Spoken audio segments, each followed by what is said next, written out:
Hello, I'm Susan Elliott, the News and Special Reports Editor for Musical America. Today, we are going to be talking with Deborah Borda. Deborah is the President and CEO of the New York Philharmonic, position that she has held with the St. Paul Chamber Orchestra, the Detroit Symphony, the Los Angeles Philharmonic, and with the New York Philharmonic twice, once in the 90s and now since 2017. Her latest accomplishment is the relaunch and reopening of David Geffen Hall. It is a remarkable accomplishment.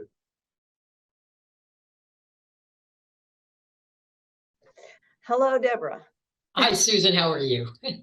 I'm good, thanks. Good. First, I want to say, of course, congratulations on David Geffen Hall. That is Thank you. I rarely say something of this magnitude. It's always sort of frightening to do it, but I had a group of people, many groups of people here this week, and sure. Including the managers of what we call the Big Seven, the largest 7 orchestras in the United States. And to have them experience it and hear the sound, because these are people who have ears like mine, I can honestly say that the project has really exceeded all expectations. The sound is developing each week, right? Warm and beautiful glow, and you can hear the orchestra learning to play its new instrument, because it is like getting used to a completely new instrument. When you think of how they had to push and pull to make any sound at the old David Geffen Hall, and so that adjustment. Plus, when I passed you in the lobby the other night, I mean, the inviting nature of the lobbies, how open they are, twice the amount of space, the video wall, and there's just so much to invite people in and to feel proud of, and for all New Yorkers and actually all music lovers to feel good about it. So it's in what can be a dark time, it's just such a positive event. It sure is. It sure is. So it makes me think about, the New York Philharmonic before Deborah and after Deborah, BD and AD, as it were. What were your goals before you came, and how do you feel in terms of what's been accomplished and if there's what's left to be done, if anything? Tell me. Well, I'm actually going to roll history back to 1995, when I really started to try and get it was then called Avery Fisher Hall, the Avery Fisher Hall project going, because the hall was in desperate need of change at that time. And, frankly, there just wasn't the appetite in the city, on the board of the Philharmonic, on the board of Lincoln Center. And I could tell it just wasn't going to happen. Yeah. And I remember one morning sitting in my kitchen reading the New York Times, and there was a picture of really the most exciting building I had ever seen. And it turned out to be a symphony hall designed by Frank Gehry. And lo and behold, a week or two later, who calls me up but the Los Angeles Philharmonic? And they say, we want to send Frank Gehry to see you because we want you to come and be our president and CEO. And I said, oh, you mean you want to interview me? They said, no, we want to fly out and convince you to take the job. And so I got to know Frank. And of course, I knew Esa-Pekka, who I was a great fan of. And I thought, time to pack up my covered wagon and go west, young woman. So I did. And I expected to stay for 4 or 5 years because my partner lives in New York City. I know, yeah. And I got out there and I did not like LA. I couldn't, I was a real New Yorker. I couldn't drive.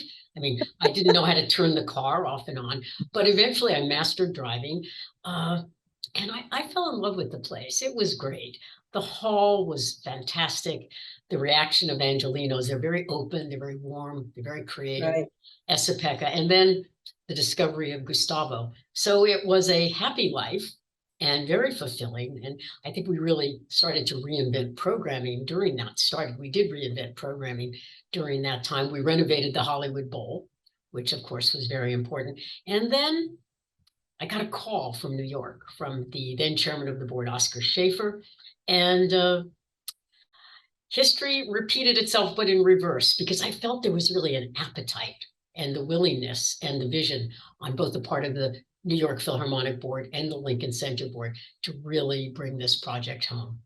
And so I packed my covered wagon back up and moved back to my homeland, New York City, with the conviction that this time we would get it done. So it was the completion of a sort of karmic circle where I had started as a much younger person and where I was ending up as a much older person. Oh, no, we're not old. So I want to just clarify too that the building you looked at in the New York Times was which hall? That was the Walt Disney Concert Hall. That was the But design you're of the Walt Disney Concert Hall. the one who built that. Yes, we built it, but these were Okay. the architect's drawings that I saw that captivated me. I didn't realize that. Okay. All right. So this is now 3 halls that you basically built. Yeah. So the one in Detroit, you were president of the Detroit Symphony. The Detroit Symphony, and that actually wasn't it was beyond a renovation. There was a wonderful orchestra hall in downtown Detroit, but it had been abandoned by the Detroit Symphony because they had moved to the Ford Center in the Ford Auditorium. And as far as I could see, the main attribute of the Ford Auditorium was that it had stages that could go up and down for car shows, because it was really designed for car shows, not for orchestras. And there was a wonderful hall just a mile or two away, less than a mile away, actually, in downtown Detroit. And it was the original home of the orchestra, called Orchestra Hall. When I went in and first saw it, it actually had a hole in the ceiling. Oh, It my. had been let go completely, but we renovated it, and it wasn't really ready the first season that we moved back in, so we only had the money actually to renovate. We fixed the ceiling, obviously, but we had only repainted one half of the hall. So one half was done and the other half said, give here if you want to see this hall completed, which it was. And of course, it's a wonderful orchestra hall now, and it's a terrific orchestra, the Detroit Symphony. Yeah. Yeah. So how are you preparing the current orchestra to go through this enormous transition that they are facing? Right now, they're still adjusting to a brand new, sorry to say, brand new hall. It is a brand new hall. I'm glad to hear you say it. Yes. And you are leaving at the end of the season, and Gary Ginstling is going to succeed you. And of course, there's the music director issue, which I know you don't want to discuss. Oh, well, I'll discuss it a little bit, not much. Let's discuss it a little bit, but that's an awful lot of change for one body. So how are you going to get ready for that? Well, first of all, I think we've thought so carefully and worked with the orchestra in terms of preparation for moving into the hall. Because don't forget, we had a nomadic season where we roamed the city playing in 4 or 5 different concert halls. So the orchestra was really primed and ready to come back. We had what we call a tuning period, where we actually spent 3 weeks with them just getting comfortable to playing in the hall. And it's a great orchestra. I mean, we play all over the world, and sometimes, they'll go into the Musikverein in Vienna and have 5 minutes, 10 minutes to get ready. So they know how to do this. So I have no fears for the orchestra. They are in great artistic shape. In terms of the leadership transition, I will be here, of course, for the rest of the season. But what was very important to the board of directors and to myself was, if you look at very successful companies, they do not just make a shift in leadership. There is a very carefully planned strategic transition. And unfortunately, that is not something that most not-for-profits are able to do. So what we decided together with the board, and what I proposed to them, is let's think of this strategically. Let's identify what our needs are going to be in the future. Let's find the right matchup. And then let's have a succession. So we didn't do a search, actually. We called it succession planning, because succession planning is something that is desperately needed, I think, in the arts. When we run the arts, although it's an artistic endeavor in sound business, with sound business practice. And so we began identifying what would be those key needs, and then to look at what was the talent that was out in the country. And we identified a number of terrific people. We thought Gary was just the right match, and he actually starts in a couple of weeks now. I feel like this is something that I could really do for the orchestra, a carefully orchestrated and thought through transition. So I feel very positive about that. In Okay. terms of the music director search, my usual line is I plead the fifth. You're right. But I will say this. It's a consultative work that we do with the orchestra. And, it's positive. These searches are either rather fast or they take a little bit longer.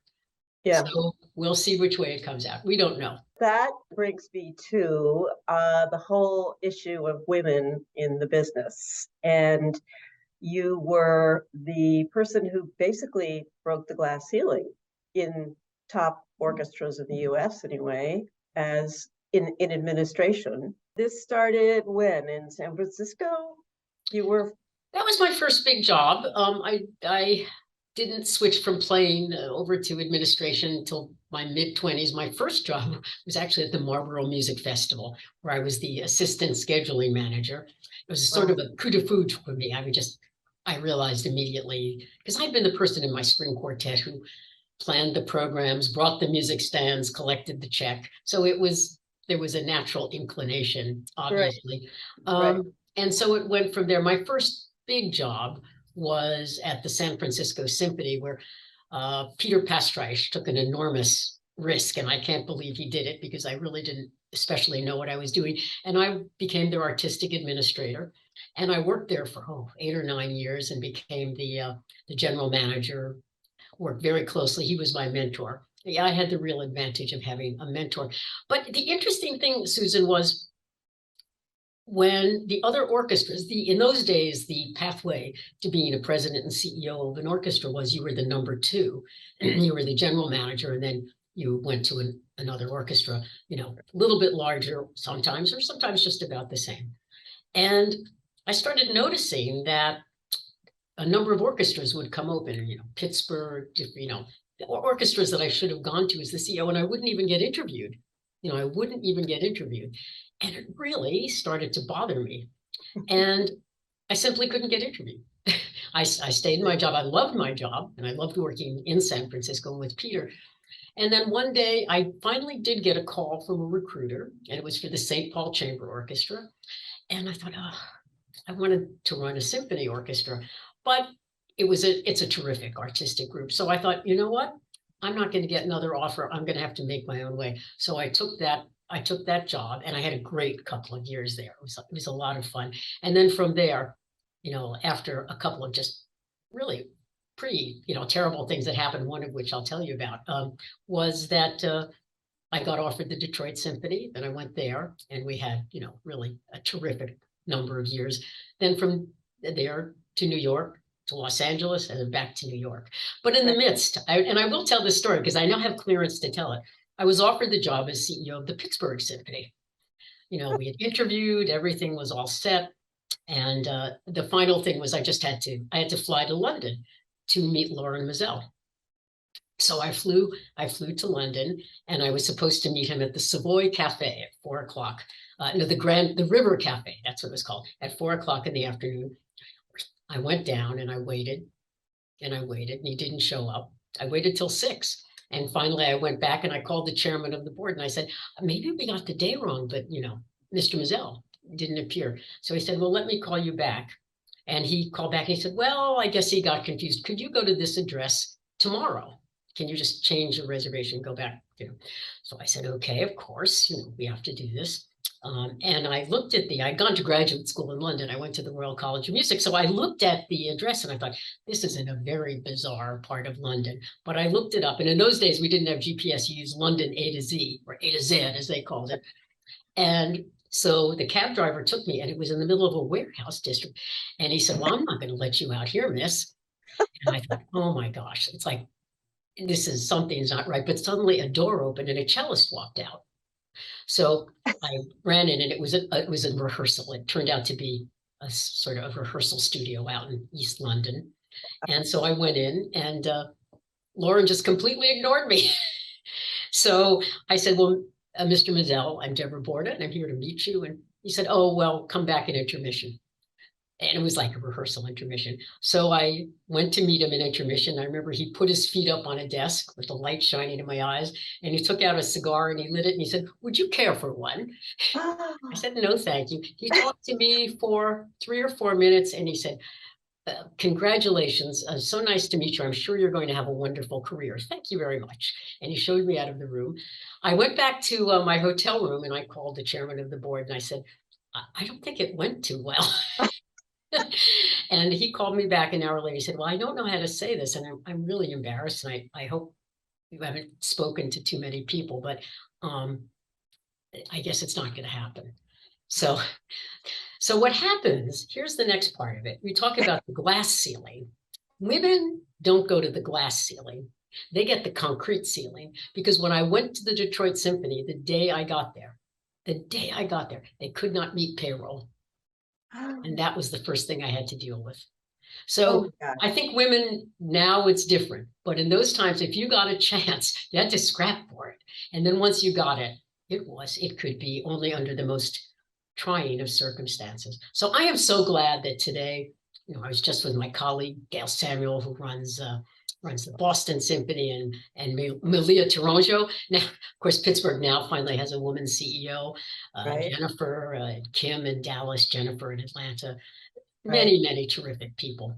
But it was hard. It was hard at Yeah. the beginning. And if I could do anything to have drilled through that concrete ceiling, I'm really happy about it. Well, you definitely did. So about Mr. Mizell, was this because he just didn't think a woman was right for the He did job? not want a woman in the job. I met him many years later because he wanted a favor from me. Oh my And he took me out to dinner and he apologized. He thought he had God. actually, I probably could have done the job, but he wanted a favor at the time, which I actually did for him because it worked out well for me too.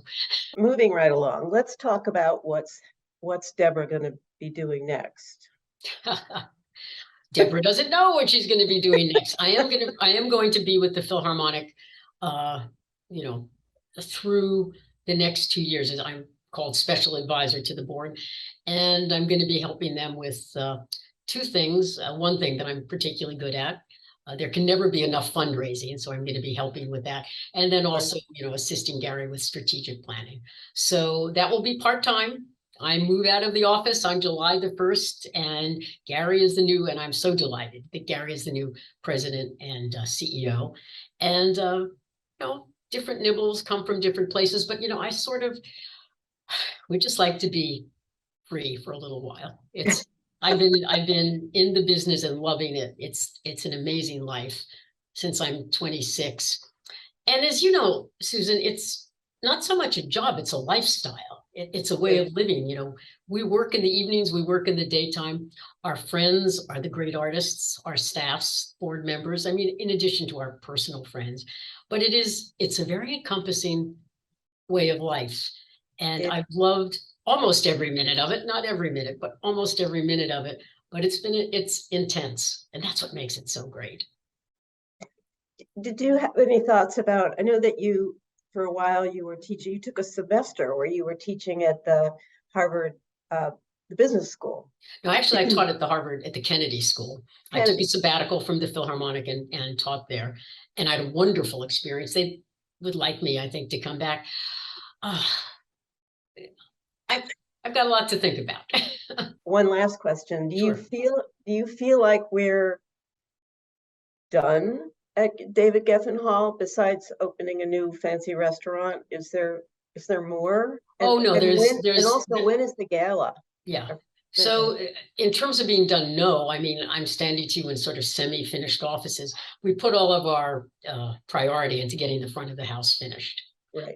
And so much of the backstage and certainly the offices are still rather unfinished. So that's got to be done. I don't have a permanent office here. I'm in a sort of temporary little corner. And so that work has to take place.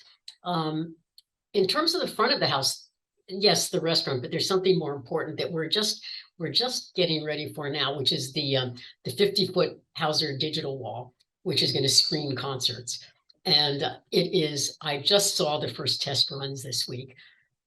It is thrilling. It's I don't think there's any hall in the world that has anything like it. New World Symphony has that really nice large outdoor screen. Right. This is 50 feet right in the lobby. And so perfecting that and figuring out how we're going to use that to its best capabilities throughout the year is very important.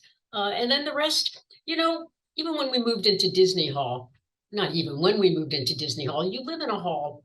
It's like when you move into a new apartment, you think you got the right setup, but then you realize, really, this couch should be over here, and let's throw that chair away. And we're going to be in that process, and it's going to take a year. The other thing that is going to happen, and I promise you, you will hear it over the course of the year, is the orchestra is learning this instrument. And I can tell you the best analogy I can give. I didn't have a very good violin, and I got loaned a Stradivarius, and I played on it for 2 days. And when I first started to play it, I thought, it's not that great. And then I realized it wasn't the instrument. It was me. I was pressing too hard. I was pushing. I just didn't know how to let it breathe. And this is what the orchestra is learning about the hall. And in just the first couple of weeks, I already hear an enormous difference. So that will progress. The concrete will dry behind the wood. We'll figure out where all the chairs go, and we'll cook a great meal.